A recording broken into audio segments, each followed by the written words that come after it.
मनुष्य की सीढ़ी के 3 पायदान हैं। पहला उसका शरीर, दूसरा उसका मन, तीसरी उसकी आत्मा।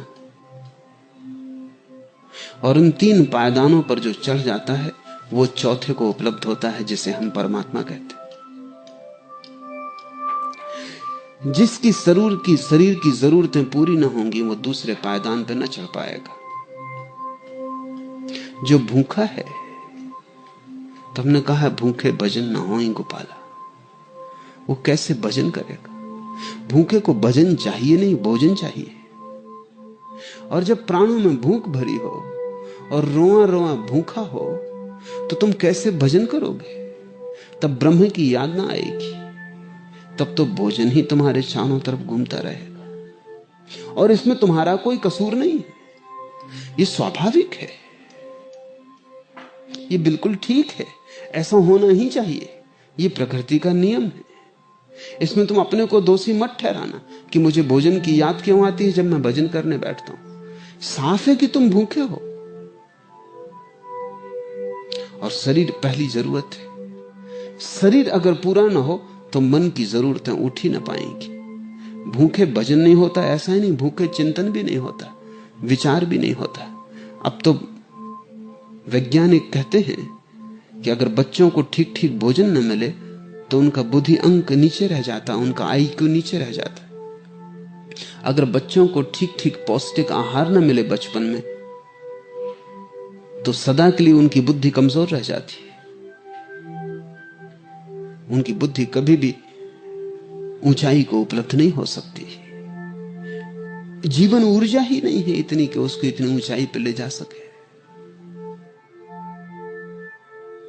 शरीर की जरूरतें पूरी जब हो जाती हैं तो मन की जरूरतें पैदा होती हैं, वो दूसरा पायदान है। शरीर की जरूरत है रोटी, पानी, छप्पर, कपड़ा, बहुत छोटी जरूरतें हैं। और ध्यान रखना, आवश्यकता और वासना में बड़ा फर्क है। आवश्यकता तो स्वाभाविक है, वासना विक्षिप्त है। भूख लगे तो भोजन करना स्वाभाविक है, लेकिन भोजन के बाद भी अगर कोई 24 घंटे भोजन का चिंतन करते रहे और विचार करता रहे तो ऑब्सेशन हो गया, तो वो भोजन के पीछे पागल है।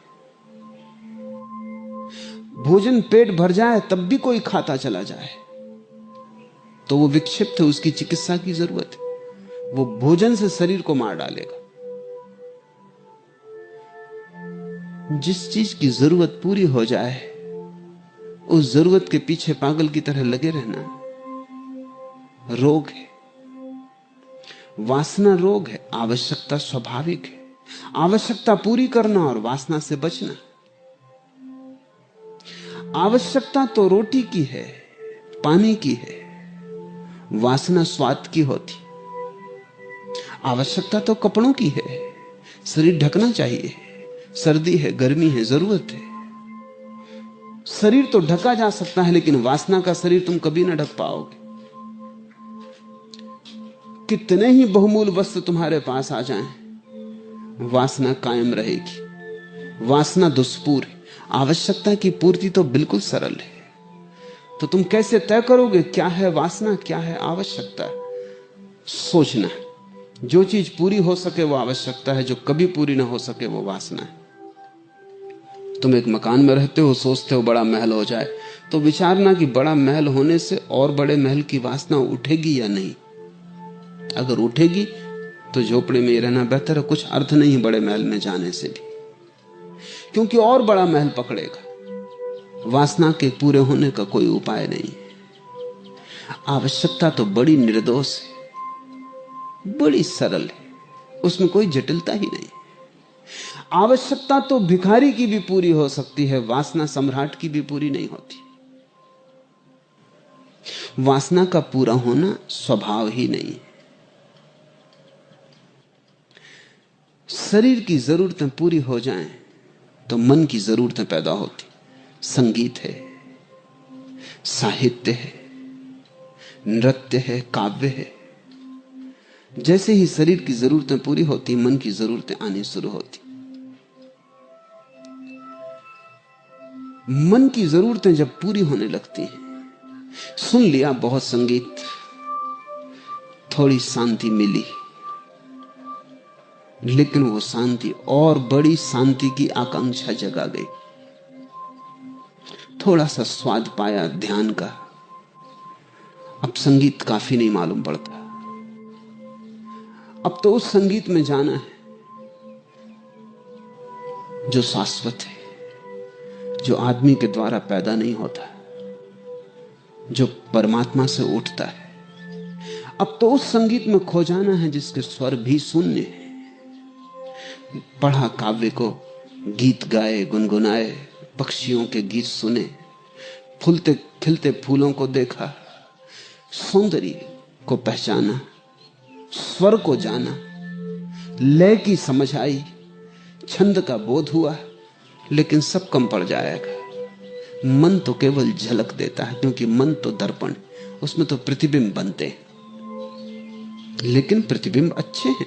अगर तुम प्रतिबिंब में ही उलझ गए तो खतरा है। जिसके प्रतिबिंब बनते हैं मन में, अगर दर्पण में देख के तुम उसकी यात्रा पर निकल गए, दर्पण की तरफ कर ली पीठ, खोजने लगे उसको जिसकी छाया पड़ती थी दर्पण में। संगीत में सुना था कुछ, वो छाया ध्यान की, इसलिए संगीत सुनते कभी कभी एकदम ध्यान लग जाएगा, सुनते सुनते ही सब शांत हो जाएगा। फूल को देखते देखते फूल भूल जाएगा, कोई सौंदर्य सब तरफ से घेर लेगा। दर्पण को छोड़कर तीसरी यात्रा शुरू होती, तीसरा पायदान, कि मन में जिसकी छाया बनती थी अब हम उसको खोजने निकलते। मन की आवश्यकताएं जब पूरी हो जाती तो लोग आत्मा की आवश्यकताओं में उठते हैं। तब प्रार्थना, पूजा अर्चना, ध्यान उनका रस लगता है। तब सन्यास। भूखा आदमी गीत भी नहीं समझ सकता। भूखे के कान पे तुम वीणा बजाओ तो उसे सिर्फ स्वरों का उत्पात मालूम पड़ेगा। भूखा आदमी कहेगा बंद करो, अभी ये क्षण सुनने का नहीं, बंद करो ये वीणा, इससे चोट पड़ती, इससे हृदय में घाव होता है। भूखा आदमी चांद को भी देखे तो चांद भी उदास मालूम पड़ता है। भूखा आदमी फूल को भी देखे तो फूल को भी खा जाने का मन होता है, फूल के सौंदर्य को अनुभव करने का नहीं। जैसे शरीर की जरूरत पूरी होती है, मन की जरूरत उठती है। जो लोग शरीर की जरूरत में ही उलझे रह जाते हैं, उसे वासना बना लेते हैं, वो अभागे।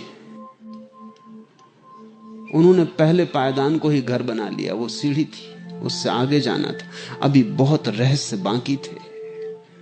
वो भवन के बाहर सीढ़ियों पर ही मकान बना कर रह गए। आवश्यक था सीढ़ियों को पार करना, लेकिन सीढ़ियों पर रुक जाना नहीं।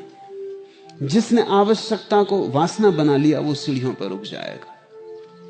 वो जिंदगी भर खाने में लगा रहेगा, कपड़े पहनने में लगा रहेगा, मकान बनाने में लगा रहेगा। बहुत लोग उसी तरह सीढ़ियों पर जीवन बिता रहे हैं। उनके दुर्भाग्य की सीमा नहीं, उन्हें पता ही नहीं कि सीढ़ियां आगे ले जाती हैं। सीढ़ियां कोई घर नहीं, दूसरी जगह है मन।